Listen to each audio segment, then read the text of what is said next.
John. I'll be your host.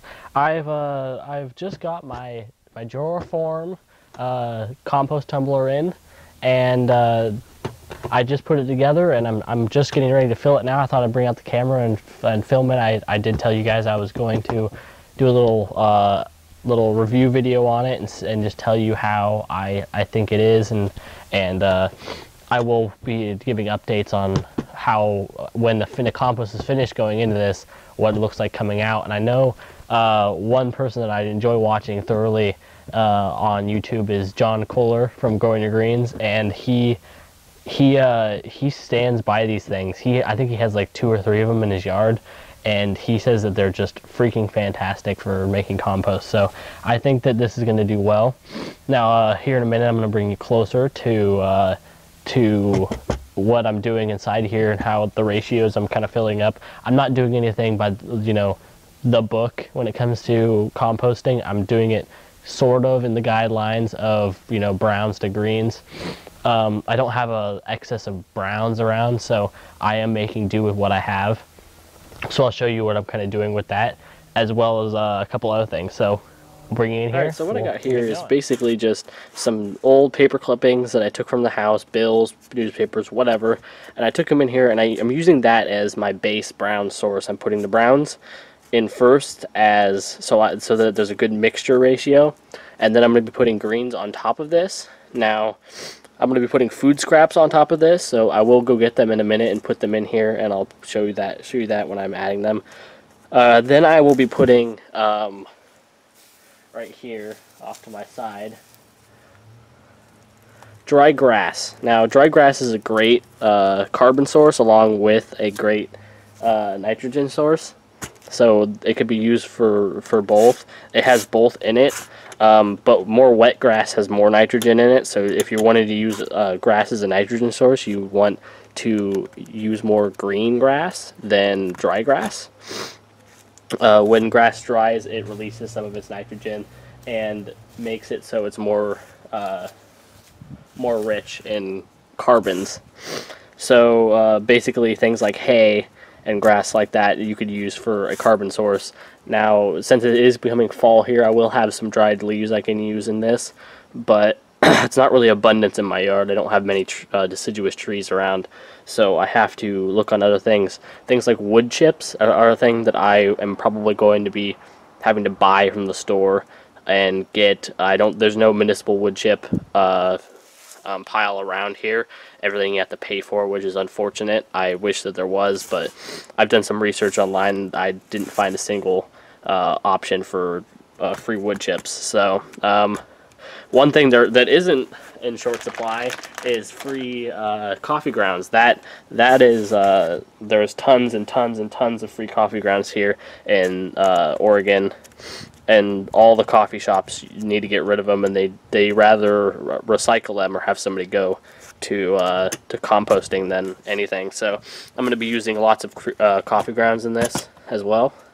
So I'm going to go get the produce here, and I'm going to put it in here, and then I'll be back in a second. So I'm going to be adding here the combination of food waste, melons, pits from peaches, peach skins, lots of things like that I use from canning, and I'm just going to add that straight to there. Have a good smell. Sorry if I gag, it's pretty nasty stuff. Oh, it doesn't smell too bad.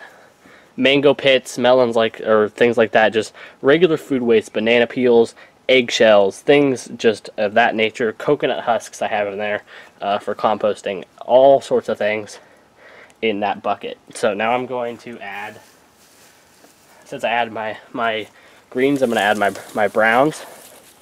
Now some of this is already kind of composting. There was some moisture in the pile down on my lower area, so see there's some matted, that's all fungus activity really right there. It's very cool, so there's no heat to it, so that's good that there's already fungus in the pile. I like fungus composting as well as hot composting, but these guys probably have a little competition here soon, because I will be adding that's not all this is browns, some of this is greens, but I mean, like I said, it's what I have to work with. So I'm hoping it'll turn out great. A lot of people say that the composting ratios a lot of the times are very forgivable, and you know, as long as you have something that absorbs the moisture or good drainage in your composter, then basically that's what the carbon's there for. It's up there to add carbon, of course, to the soil and to absorb moisture in your composter so it's not too wet, because if too much moisture is in your composter, it won't compost down like it's supposed to. So basically that's why you want to have a good brown to green ratio. I'm going to add some on the other side, some more dry stuff.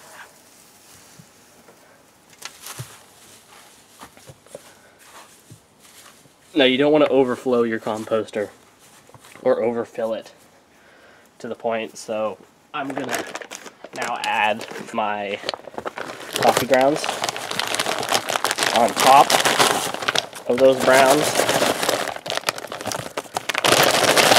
Try to get them all out as much out as I can.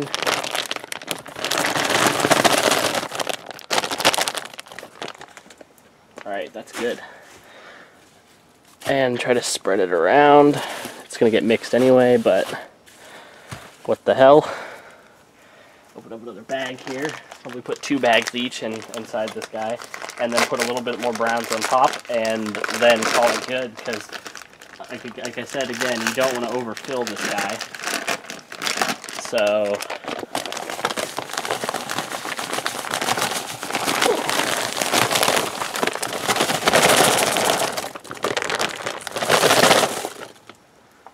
boom, there you go. Spread your coffee grounds around. Add your browns or your dried material.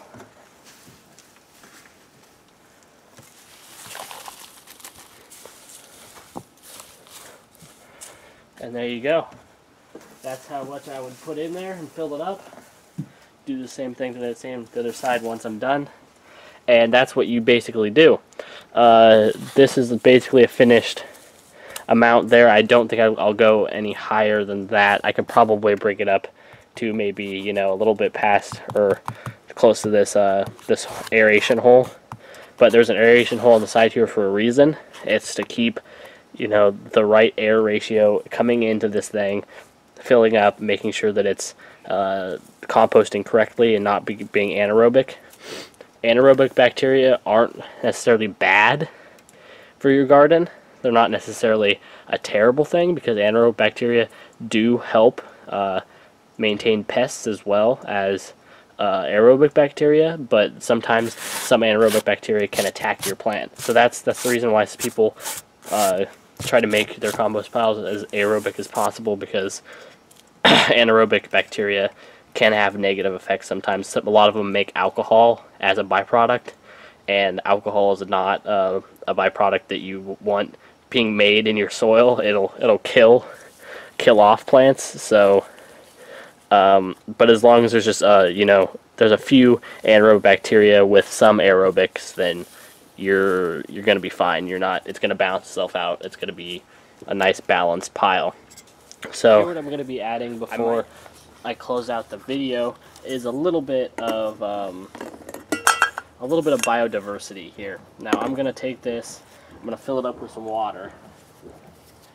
Right, the hose here, little funnel, put all the water in there, and I'm gonna do this in a gallon at a time. And I'm going to do it on each side of the composter, basically to, just like I said, add some biodiversity to the. Now this water coming out of this hose is unfiltered filtered by the way. I do have a hose filter on it, a carbon filter, so it takes out all of the chlorine, chloramine, any of that stuff in there. Now I'm not going to use too much of this per batch, but I'm just gonna add a little bit of this stuff, which, if you're wondering what it is, it's called Organism XL. It's from Roots Organics by Aurora. innovations, and this product is actually, it holds, I think it's 80,000 different bacteria, microbes, things like that. Yeah, no, 275,000 different varieties of bacteria and microbes that are found in my local area. Now, I don't know if they have this stuff any other place. I'm gonna wash this down a bit. I don't know if they have this stuff in any other state or for specific states.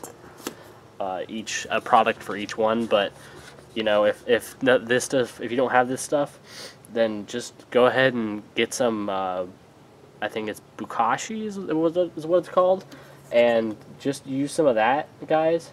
This right here, what I'm adding, is a little bit of, it's called Floralicious Organic Base Enhancer, and it has a 1, 0.7, 0.6 ratio, but what's more important on the back is that it has kelp, sea kelp, and protein hydroslate, which is what's going to feed, it's what's going to feed fungus and other things. The more kind of beneficial organisms to the plant itself. This right here is unsulfured blackstrap molasses, and like molasses, it's going to take a while to get out of the bottom of the jar because I have just a little bit left in this jar, but I have another jar.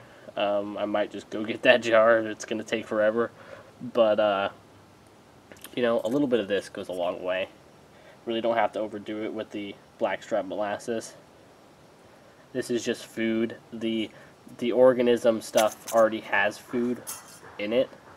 It already has a fish hydroslate and stuff like that as well in it, but I just like supercharging my organisms. Now what I'm going to do is I'm going to mix this stuff up.